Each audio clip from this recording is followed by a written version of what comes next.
Hello and welcome to the show. Now, regular viewers of my videos will be well aware that when we go racing with the slower cars, we tend to get some fantastic action. Forza 4, we raced city cars that were absolutely amazing. Gran Turismo 6, we went racing with the Daihatsu Midgets, had a lot of fun with them. On Horizon 2, we went racing with VW Campers, and again, the racing was fantastic. So, come to Forza 6, and well, we had to have a go with the little Fiat 595 Abarth. While yes, this is still an Abarth car, it has a mere 28 horsepower. That's it. That's all it has. 28 horsepower, 34 foot-pounds of torque, and while yes, it is very, very light at 1,200 pounds, that does perhaps save it a little bit. 0 to 60 is still 28 seconds. That is a very long time to get to 60, so we had to go racing with a full lobby of them and see what would happen. The idea, the hope for this was that there would be lots of side-by-side because these cars are not particularly quick. Now, I picked some of the very shortest circuits that we had available, which is why we start here at the Catalunya school circuit, and as you can imagine, off the start line and everybody is 2 wide or 3 wide and some trying to make it 4 wide through some of these corners. The difficulty with these cars that I didn't particularly anticipate when we set out to do this is that they are actually quite peculiar to drive. As you can see, there is an awful lot of body roll, a huge amount of body roll in these vehicles, and it is actually surprisingly easy to lose control of them despite not going particularly fast, because if they start going sideways they may get very, very twitchy. They can snap on you and spin you into a wall, and yeah, it doesn't take a huge amount to actually get these going sideways. As you can see, they have got bicycle wheels on them, so yeah, they are slightly more difficult to drive than we perhaps expected. As someone in the background, not sure if he did that on his own or got a little bit of assistance perhaps. The first lap there were a few mistakes from people not quite knowing what to expect from these vehicles, but as we had hoped, plenty of side-by-side action. The leader went for a little bit of an explore on the grass. I mean, the race continued as you would expect with a group of vehicles like these. It was all very, very close, although the second you got marred down in traffic, the second you started fighting, you did tend to lose quite a lot of time, because around this circuit you really didn't need to brake very much. Maybe two occasions you went on the brake. The first corner here was almost flat out. That is how slow that these cars were. So it all came about momentum. You had to keep your momentum up around the track, like this red car is doing, while the blue and yellow car were having a tussle on the kind of the outside of the corner. The red vehicle got the much better run through the final turn. He got himself to the inside for turn 1, but there is very, very little in the way of braking through this corner. He does get the manoeuvre done this time, but the thing is, you can get away with keeping around the outside of that first corner, because if you do, that'll put you on the inside for this next turn. The blue and yellow car didn't quite fancy it, and they dropped back a little bit. You see the leaning that the cars get through these relatively fast turns for these cars. As I said, very, very little in the way of braking. It's just a dab on the brakes in a couple of places, and it didn't really quite matter where you were in the field. I mean, that fight was towards the front of the group. This one here is much further back. This is around 10th-ish, might even be further down than that, where they were still fighting very, very vigorously over whatever position. You did find somebody to race, but when you were in open air, cars, of course, the cars being completely identical, everybody was setting very, very similar lap times. There were small variations, but there wasn't a huge amount with these. And yeah, you'd always find somebody to have a race with. The wooden Fiat here, I mean, we're talking centimeters away from the car ahead. He's trying to find a way past as we come up towards turn 1. You can have a dive at the first corner, but you can see when the cars are braking. There's so much suspension travel that the nose dives down. But as I said, you can have a go at the inside, but as there is so little braking through that section, it's very easy to keep your car around the outside, and that'll put you on the correct line, if you like, for the next corner. A little bit of a locked brake from the red car. He just about manages to maintain the position, while the car ahead gets everything completely wrong and ends up off on the grass. Yeah, kind of trying to get past a vehicle is quite difficult with these. You've just got to make sure that you keep your momentum up. It does help when the vehicle ahead makes a mistake, which would be me, bouncing my way across the grass. I was trying something different through there, and that line clearly did not work, and I was coming under increasing pressure from the black Fiat. That is a very brave place to try and go around the outside. That is a really tough corner in these cars, in all honesty. It's not a flat-out corner. You've got to get a little bit of a dab on the brake, but you've got to be careful also, as it's quite sort of quite hilly. I say quite hilly, but it's enough to unsettle the cars if you get through there a bit wrong. You can get quite big slides going on from the vehicles. So yeah, going around the outside of that one there is quite tough. It's yeah, as I said, it's all about keeping that momentum. You've got to drive these cars incredibly smoothly. You can't afford to be too vicious with the steering. You can't afford to kind of chuck the car too hard into the corner, because the back end will let go, slow you down a lot, and it'll be very easy for the cars behind to have a go.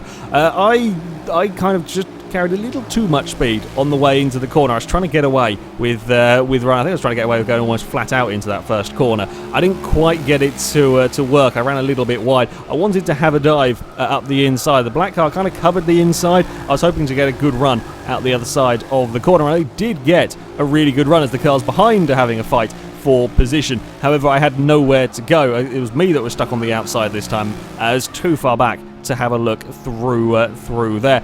Mistakes were avoiding mistakes was the most important thing, really. It was as I said, very easy to get the cars sliding, which is not quite what we expected from these vehicles. These two white Fiats were close together on track, but you turn in too sharply into that first corner. The back end just lets go. I mean, it's unlikely to completely throw you off into a wall, but it's enough. It's enough to get the car just sideways and just lose that little bit of time. Very hard to make up time, but very easy to lose it. And the front and kind of the field sort of split up into pairs almost. And these guys, they remain close through the most part of the race. However, the red Fiat just couldn't do enough. He couldn't quite find a way past the white car, and he would go on to take victory. And of course, once these guys kind of made a bit of a break for it, everybody further back was having a fight. They could just pull a nice little gap over the field, which is always helpful. And next race, we went to the Rio Mini Circuit. Thought this would be an interesting track for these cars, because there's a couple of places, a couple of very tight hairpins that you will really need to be braking. At the Catalunya, it was just sort of dabs on the brake here and there, whereas here, certainly turn 1 and the final corner would be places that would need a lot more braking. As you can imagine, some 20-odd Fiats going through. I think we might have got about 22 in this race. Going through turn 1 was always going to end in a couple of bumps, and let's guess how many people forgot where the track went. It was, I think, me and maybe a couple of cars further back remembered, although from that shot everybody went wide through there. I mean, I'll inherit the lead. Forza 6 is being pretty kind to me with grid starting position. I think it's making up for the horrible grid positions I always had in Forza 5. So now I'm actually getting pretty good ones on the most parts in 6. Yeah, I took the lead when everybody forgot where they were going. Further back, though, it was absolute chaos. Around here, it was pretty much 2 wide solidly back, and at places it was going 3 wide. Sometimes people tried to fit 4 cars into the same piece of track. It was absolutely crazy, and that's what we were hoping for with these cars. It's 3 wide coming down this start-finish straight, but there's cars directly ahead of them. Everybody is close together into turn. So many cars are trying to fit into the same piece of road as we now run through the chicanes. I mean, the chicanes, of course, are going to be absolutely flat out in these cars as they bounce across them. Contact, there was a fair bit of that when there are so many cars fighting over the same piece of road. However, you never really go fast enough to have really massive problems. Often, if a car got bumped, maybe it would have a half spin. It would drop to the back of the group that it was fighting in, but that group was still fighting. They'd be slowing each other down while they were fighting, and it'd catch up and carry on. You always tended to find somebody to race with. There always tended to be somebody to have a battle with over a position, whether it was for the top 3 or whether it was for 15th and 16th. There tended to be somebody to have a fight with, and it was 2 wide down the front straight. I think that was over third. It's 2 wide. It's 3 wide further back, and there's another car's going 2 wide, trying to make it 3 wide. This red Fiat that we're following is around the outside of the blue car, and further back, all of the cars that were going 3 wide made it through safely, and still we continued fighting. The first, or the top 3 or 4 were sort of a little bit more spread out, but from about 6th backwards, it was just constant squabbling. This is 4 wide into the final corner. I didn't quite make it 4 wide all the way into it. That's four cars fighting for the same piece of road into that final hairpin. The yellow car here trying to make the most of a better run out of the last turn. You can see the wooden Fiat had got to the front of the group and has just managed to escape this squabbling group. Once you could get out of the fight, you could often pull a little bit of a gap while these lot are all busy attacking and defending and whatnot. But when you were stuck in this group, it was so hard to escape from it. It was really incredibly difficult to actually get out of the grasp of these kind of groups of cars. Again, everybody had learnt the track by lap sort of 2 and 3, and they're now taking proper lines through there. And still, it's just solidly too wide almost around here. Everybody looking for a way to try and make up a position or defend their position. As again, we've got a red car is looking to the inside with 2 of the white Fiats all over the place. It's again 3 wide into the hairpin. You've got to be careful. One thing that we did see a fair bit of was sort of trying to get on the power too soon coming out of the hairpin and running towards the wall. So it was very rare cars actually hit the wall, but again, you're not really going very quickly with these cars. You tend not to hit the wall, but you'd have to let off the throttle. And again, much like we saw at Catalunya, this is all about momentum. You've got to keep up your momentum as much as possible because there is very little power. And we see that the front 2 cars of this group got a little bit tangled. The yellow car probably had to have a little bit of a lift to avoid it, and now everybody's all really, really very close together. It was inevitably going to end in tears slightly with that many cars in the same piece of road as one of the Fiats bounced off a tyre bundle. But again, he got away with it. He lost a whole bunch of positions. He dropped to the back of the group, but he still had cars to race with, and that was what's so fantastic about this sort of racing, is there was always something going on. There's always cars around you to have a battle with, and the yellow Fiat finally finds his way to the front of this little group. But it was hardly a safe position. It's just a huge train of Fiat coming down there. At the front, I'd made a little mistake. And was again I had the black Fiat right behind me. This was the battle for the lead. One of the lapped down, I think he may have got a slightly broken Fiat. We got slightly tangled up trying to get past him at an inopportune moment. And now as we came on to the final lap, it was side by side down the start-finish straight. The black Fiat had slight advantage, slightly better run onto this straight, but was stuck on the outside for turn 1, and I was not going to be giving up the lead easily, so I fought my way. I kept myself on the inside, a little bit of a laggy bump on the way out of turn 1. Still, the black Fiat is on the outside. Still we go side by side through the chicanes, bouncing across the curb. I actually get a tiny little bit of wheel spin that keeps the black Fiat alongside. Now it's my turn to be stuck on the outside for the next corner. I actually thought the Fiat had got ahead of me. I went to go back in line, just gave him again the tiniest little bumps on the back of the car, and we spent the entire lap side by side as we come around the final corner. I keep my vehicle on the inside. He's still there. It is just a drag race to the line in completely equal cars. It's all about who could have kept the best run out of the final turn, and we crossed the line. We couldn't tell from inside the cars who had taken victory in that one. A photo finish, 0.003 of a second separated us after 10 laps of racing. 0.003 of a second between the two of us. I did take victory. A phenomenal final lap. That one, the entire lap, we were side by side in these cars. I mean, the black Fiat went around the outside of 3 corners to keep himself there, but he couldn't quite get the overtake done. Yeah, that was a really rather incredible final lap, and we weren't the only ones having an incredible final lap either. The blue car here, he got a little bit tangled up trying to make a dive on somebody work, and it didn't. He had a half spin, which was dropping him through the order, and that loss of momentum has got him in a lot of trouble as he comes around the final corner. We see the car going out towards the wall, trying to get on that power just a little bit too soon, in a hope of keeping the cars behind, and in doing so you get yourself in a bit of trouble. The white Fiat tried to get to the inside but couldn't quite do it. There was a slight bit more than 0.003 between them, but not much more. Again, another incredible finish. And for our final race, we stayed at Rio, but we went to the mountain circuit.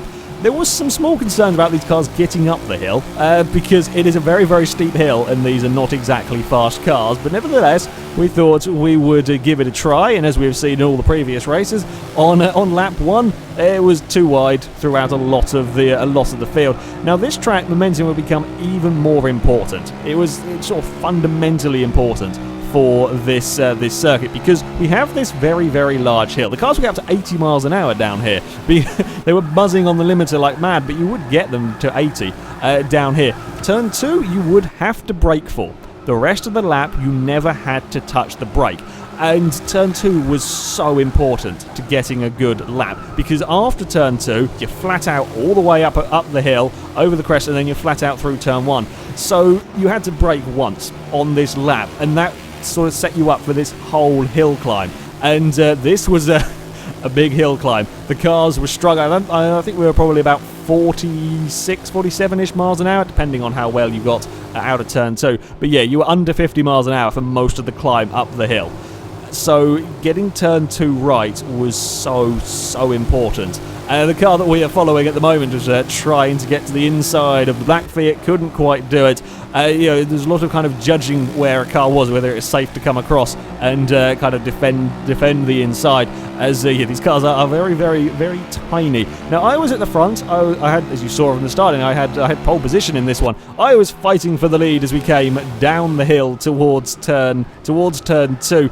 You have probably never seen such understeery vehicles for oversteery vehicles. I do apologise for 30 horsepower cars. There was lots of sliding Fiats, an awful lot of sliding Fiats. But again, you saw me and the wooden Fiat were having a big tussle. The red car had so much more speed coming out of turn 2 that he gets much better drive as we go up over this hill. I actually got I thought he was underneath me, and I ended up giving him a little bit more space. I probably could have kept my car to the inside as we now tried to go 3 wide on the way up the hill. I get really stuck out on the outside there, which has allowed both of the red cars to find a way past, and I've got to go back in, sort of fall back in line. It's too wide behind me again, as you all struggle to get the cars up the hill. Now I was where I wanted to be through turn 1. I was on the inside. I unfortunately just scraped the wall a little bit, and that put me in a lot of trouble. Again, this whole keeping up momentum, you can't scrape the wall like that, as I was right there fighting for second, and now I'm going to lose my third place to the blue car. You can't afford to do that sort of thing. Yeah, a little bit of a mistake from me. Again, everybody's sliding. Somebody has a big dive at the inside of me. I get knocked a little bit wide as they all get tangled up as well. Actually, going a bit wide is not necessarily a bad thing through that corner, because you can often... I didn't realise it at the time, but when looking back at this replay, if you went wide, or a little bit wider through that corner, you could often get a better run sort of down through turn 3 and then all the way up this hill. As you see this time around, I didn't realise quite why it was, but now with 3 wide as we come up the hill, yeah, that kind of slight knock wide actually helped me get my car up the hill. I just ran out of space trying to get alongside 2 Fiats squabbling over second place. But yeah, the getting the momentum for climbing up the hill was really very, very important. As we come back towards turn 1, it's 2 wide ahead of me. I was hoping to profit. I was hoping the blue car was going to get stuck, sort of be forced to go out wide, and was going to be a little bit slower as I tried to get my car to the inside. I couldn't quite do it though. Didn't quite have the speed, and then we enjoy the downhill roller coaster with these vehicles. Yeah, 80 miles an hour was interesting in the little Fiat, and then we have the sideways fest through the next corner. I tried taking a different line this time, tried a slightly tighter line through there. It didn't quite work out for me as well that time round. The black car has got all of the speed on me, and this continued, unlike the previous race where it's sort of 6th place and back that were having a huge tussle. This was from second back. The leader had got that little bit of a space back to us, but this was the main battle group, if you like. Again, everything gets twitchy and sideways on their way through that all-important second corner. I love the amount they lean as well. They're such strange things to watch. Again, I had a really, really good drive, but nowhere to go with it. I got stuck up behind the back of the red car, so even with all of my momentum out of that corner, I couldn't do anything with it. There's a car in front of me. As the black car has the run on the outside, you know things are close when the replay cameras can't show the car ahead, and everybody's going too wide up the hill. Some more. We do eventually sort of all fall into line. Yeah, one thing that you had to be careful was that you could have a really good run yourself, but you've got to be aware of the vehicles around you, the vehicles ahead of you. that you could quite easily get yourself a little bit blocked in, and it's too wide into the first corner. Almost I have to give space to the blue car that had managed to snuck himself up the inside. It was an awful lot of fun racing these cars, and again, much like we saw at Catalunya, further back there was still plenty of action. I think this was like 12th, 13th place. There was 3 cars all squabbling for it. A few cars did get broken in this one. There were a few crippled cars going around, but still, on the most part, you always had somebody close to you. You saw the leader of this little group got a big sideways moment coming through turn 3 before starting the hill. A little bit of a laggy collision going on, but that little sideways moment will cause you so much trouble in these cars, especially at that point. Is the worst point for your car to be going sideways. So now this group were all right together. The rusted Fiat gets up alongside. He gets one position in that one and moves across to try and make sure he keeps the inside through turn 1. I think the car may have scraped the wall ever so slightly. Yeah, it was really very, very good fun. Again, if any more reinforcement was needed about the importance of that turn 2, this red car will show you. Gets a really good run through the second corner. Blue car ahead gets sideways, loses the place, loses all of the momentum coming up the hill. Me, the wooden car, and the white Fiat all got a little bit tangled up coming through that section, so I'm going to lose the place as well. Can't do anything. Absolutely nothing you can do on the run up the hill here. Once you've made it through turn 2 and 3, you are stuck with whatever speed you are going. So this red car's got 3 of us on the climb up the hill. The green and yellow car as well made up one position. He got past the blue car just because of that slide, and he was catching us as well as we crashed the hill. It was so important to get that corner right. It made for a really interesting, slightly strange, almost driving style for these cars, as that just became so critical that you got that right. It was an interesting challenge, this circuit. It was a really interesting circuit to race around. At the front, it was one of the red Fiats that would go on to take victory. He would get to the front early on, and while we were all busy fighting amongst ourselves, again, had a clear track to himself, made no mistakes, and could go on to take victory, while we all squabbled plenty over our positions further back. Yeah, they may only have had 28 horsepower and wobbled around an awful lot on their suspension. However, the Fiats were fantastic fun. They were really good fun to race. There was so much side by side racing, going 2, 3, sometimes even 4 wide into some of the corners, especially at that Rio Mini circuit. They were, really rather excellent. I would have liked to have had some tighter tracks, in all honesty. The mountain circuit, we were flat out for all but one corner. On the Catalunya one, we were flat out for quite a lot of it, and when we did brake, it was only tiny dabs on the brake. There was no tracks that were really tight enough for these cars, perhaps. So a lot of it was just, you got to keep the momentum up. Made for an interesting challenge though when it came to driving them, and plenty of overtaking, plenty of position changes. Anyway, that is it for this video, guys. Thank you very much for watching, and until next time, goodbye.